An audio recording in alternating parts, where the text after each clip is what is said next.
take stock for a moment of where esports is at.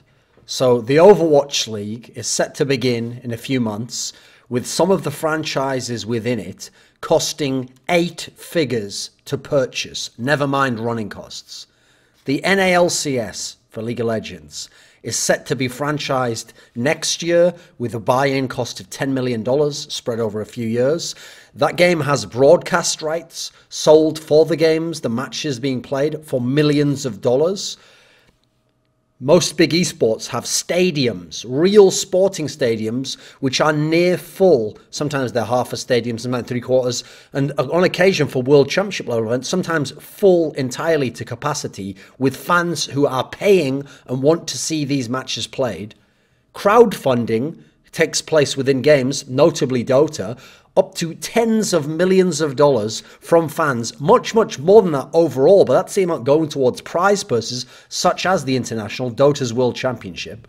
So within this context of where esports now is and the years it's taken to get to each of these different features that I've listed, it's clear that esports right now is still not a part of the mainstream, and even 1 to 2 years ago, it was quite far away from the mainstream, because you can see how notable each of these features I've listed are and how important and significant they've been to esports progressing closer to the mainstream, which it is near, but is still not yet a part of, as you can see by a number of the things I'm going to outline here. And the reason why I think it's so key not to overhype esports as already being part of the mainstream is because people within the industry have been doing that, most notably not within the industry, but when they speak to the outside world, such as the mainstream, particularly the press, when they've overhyped these things in past years, essentially from the beginning of esports on, doing so, first of all, has at certain times brought money in, which then quickly learned that the return on their money was not there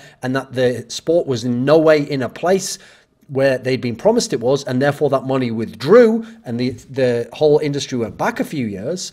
But also, you just make it so that there's nowhere left to go in terms of how you then sell the concept of how big it is, because you've already said it's mainstream, you've already said it's really big, you've already said it's got stadiums full of people. This is actually one of the core points when you take apart some of the crankiness that I was getting at in my infamous rant against Poland, which wasn't really a rant if you look at the video. I'm laughing and it's a joke in most cases. But in that video, one of the key points I was trying to make was that just filling a stadium in the 10th biggest city in Poland is not the same as filling Madison Square Garden. Because if you could fill Madison Square Garden, that's where you'd be holding that event, not in the 10th biggest city in Poland, in a stadium that you got a deal on from the city and with fans getting in for free. Whereas in the Madison Square Garden event, they would be paying top dollar for those tickets to see world-class entertainment, which you expect when an event is on in Madison Square Garden or Cowboy Stadium or whatever it may be.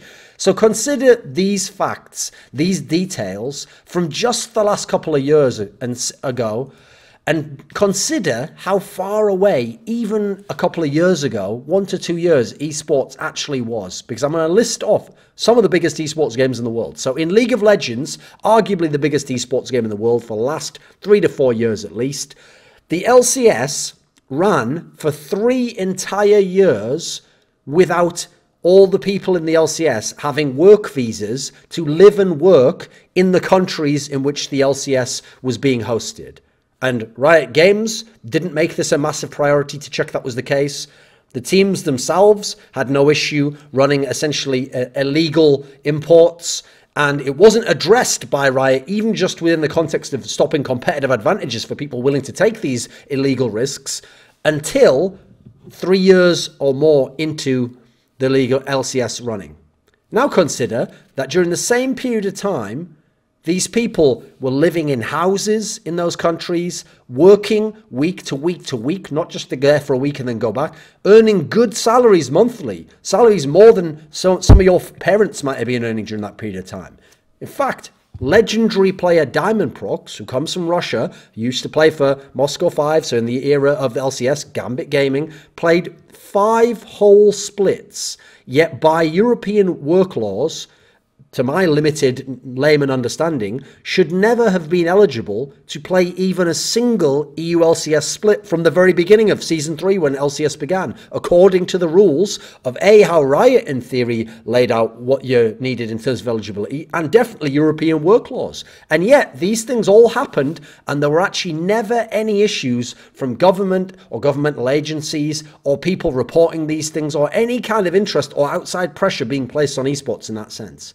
Now think of any traditional mainstream sport. Think of how things are done in terms of cheating, in terms of doping, in terms of regulations and licenses. You need to have a player or have a player live in a certain area or move a player to another area or move a team around or move a stadium. It's all over the place because people know these things are big money makers and they're all over, they're right up their arse making sure they've got everything completely nailed down. So esports wasn't even on the radar of most of these people who would be in charge of these things. And to this day, they are probably not entirely aware of what went on for all those years. Now let's go to CSGO, a game that I'm very much involved in, has been one of the games that experienced massive growth over the last few years.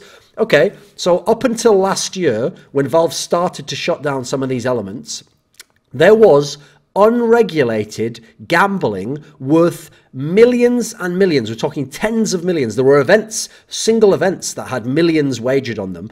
There were unregulated gambling worth tens of millions of dollars ran for something like 3 straight years, yet local governments weren't looking into it. You think about how poker, which became a mainstream phenomenon back in like 2003 with Chris Moneymaker winning the World Series of Poker, and suddenly every American was going online playing on PokerStars and all these different websites. When poker got really big, the federal government shut it down in the USA and arrested certain people who were running some of these poker sites and put them in prison and had sentences brought against them. Did the American government do anything about CSGO gambling? No. The American government didn't seem A, aware it was happening, B, to give a fuck, or C, to come along and try and regulate it to get their cut. Because actually, except for cases like in America, where sometimes you can't get gambling legislation through, and they do on some primal level have some kind of like a Protestant concept that you shouldn't gamble, etc. Beyond that, most governments want gambling because they want to regulate gambling, so they get their cut. They get a percentage of it. What's more, forget just gambling that's unregulated. There was underage gambling with very few abstractions needed, quite easy to do, thanks to the entry point of it being a video game and on Steam, where you just had a Steam wallet anyway and you could buy things using that money. Now, let's consider that in Dota 2, a game that gets massive amounts of money, as I mentioned, $20 million prize purse for TI7. And yet, up to this day, the US government doesn't seem particularly worried or concerned or investigating the fact that there are players coming to this tournament without work visas, sometimes without even coming with any sort of a visa, just claiming they're going on holiday. These are situations where, again, if this was a massive global sport, people would be all over this. You wouldn't need me telling you these details. You'd be seeing stories, reportage about it. It's not happening. Now go and look at some of the things in the past of esports when it looked like it was getting big, and these are games that carried esports, and yet esports was so small in the past that sometimes even the game developers themselves didn't really know about the esports side or care. So one of the first big esports that carried it for many years was Quake. So Quake, Quake 2, Quake 3 Arena. Quake 3 Arena was made as an entirely multiplayer game. It has no single player except playing the multiplayer version with bots, with AI versions of a human. Now, this game was solely made for multiplayer, and this is the third version of Quake. It came out in 1999, and at this point in time, we've already had esports, we've had Quake tournaments and big circuits, not massive ones, but big for the time where we've had global tournaments and things around the world. And yet, when Quake 3 came out, after a couple of years, one of the head people at id Software, I think it was Todd Hollinshead, or was it Tim Willits? One of the two, I think Todd Hollinshead, said that the majority, something ridiculous, like 90% of CD keys for Quake 3 that they'd sold had never been activated for online play. So despite the fact to people in esports, it was the number one esport, it was a very big game, it helped push forward a lot of the issues, it helped get a lot of press attention, and there was big prize money for the first time in esports. But you know what? Most people who played Quake never played it multiplayer and online. And as a result, id Software, the developer of the game, never considered the esports side to be even close to as important as making a game that people buy and play on their own computer by themselves with no internet. And therefore, esports wasn't at all on their radar, really. It was just something they did for fun, and they held their QuakeCon every year as a celebration of Quake and their games, and they had an esports tournament at it. Now look at Counter-Strike. So Counter-Strike carried esports even further. It was a premier, number one, tier one game in esports from basically 2001 to 2012. Then it had a little break where CSGO started, but a lot of the esports industry didn't invest in it, and it took a couple of years until it got back with the majors and became a number one game again. So in 2011... So we're talking about a solid 10 plus, a decade plus into CS, having a big esports scene, having global tournaments and majors and hundreds of thousands of dollars and tournaments all around the world in many, many different continents and legendary players with great legacies. In 2011, I think it was 2011, at CeBIT, which was the trade show in Hanover, Germany, where ESL used to host their World Championship for the Intel Extreme Masters, their premier esports brand. At this one, Na'Vi was going for their fourth straight major title. They'd won all three majors in 2010, and for their fourth straight one at this tournament, they had Gabe Newell there. You all know Gabe Newell, one of the founding people within Valve, as far as I know. Obviously, someone primarily known for Valve and Half-Life, but Half-Life is a Valve game, and then Counter-Strike became a Valve game, and Counter-Strike has been the esports game of Valve for a solid decade or more. So you'd think he'd know a bit about esports, right? He'd know a bit about CS, surely, one of the flagship games. And at this point, a game that's over a decade old, and to this day, at this point in time, is the big game at a massive trade fair in Germany, a country that's very different from Gabe Newell's, I assume he's American, home United States of America. So Gabe Newell at this tournament was doing a sort of a Q&A, and people from the audience were asking him questions, and someone asked him a question about what he thought about either like the tournament or what he actually thought about Na'Vi, who at the time were considered the number one team. And he said some sort of comment along the lines of like, he'd love to get them in a server and then just put in loads of random members of the public. And he said some line which had the gist of, I wonder how many people it'd take before you could kind of like kill them, before you could take them down.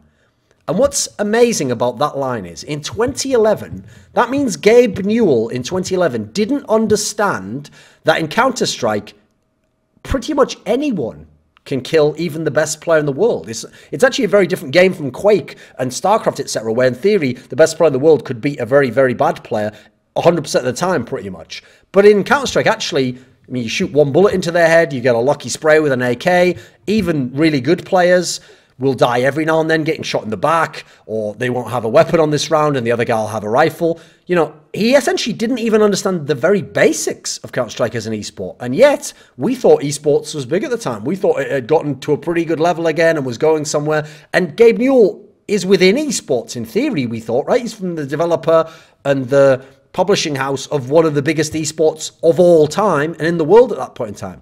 So you know what? Yes, esports is in stadiums.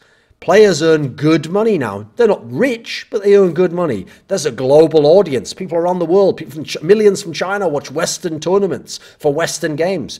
There are real business interests coming in because they believe in it, because they think it's the next big thing. That's really exciting. There are some business interests coming in just because they think it's how they can make money and they want to advertise. A really great sign, by the way. But esports has been massively overhyped in the past in terms of how close it was to the mainstream, how big it was in total scale and scope. Even now, it is being overrated and overhyped in that sense because it's getting close to it, and so people want to just push it over the line and say, oh, it's already there, look, it's already huge, and get in now, you got to get in now, otherwise you're a fool, this is ground zero, this is where you got to get all your investment in. And obviously, some of them have their own ulterior motives as to why they might want to say that, but it's not quite mainstream yet, is it? So let's just go ahead and pump the brakes on where esports is in the mainstream, because we've seen where it was in the past, we've seen the amazing things that happened since, and there are still some things have to happen yet before it will become mainstream. Welcome to Thorns and Thoughts. Unfortunately, I don't have any content. The man already speaks his mind, but I ain't gonna stop you now. I assume you saw a pretty fucking good video, all right? And you're already on the man's channel, so stay a little while longer. I see you're comfortable, and just check a few more out.